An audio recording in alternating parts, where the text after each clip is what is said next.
So guys, may turok na niyog. Kakainin natin yung laman.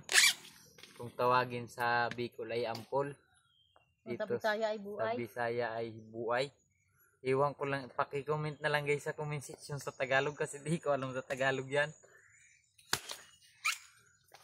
Na-extra ako.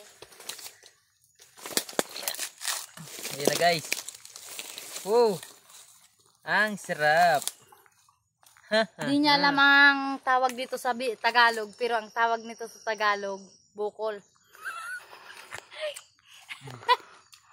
Ang sarap! Totoo lang. Lado ko.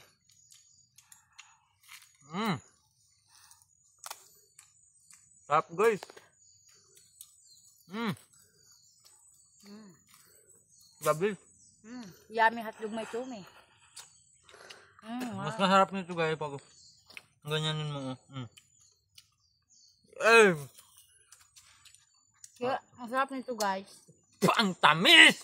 Irugin mo sana guys.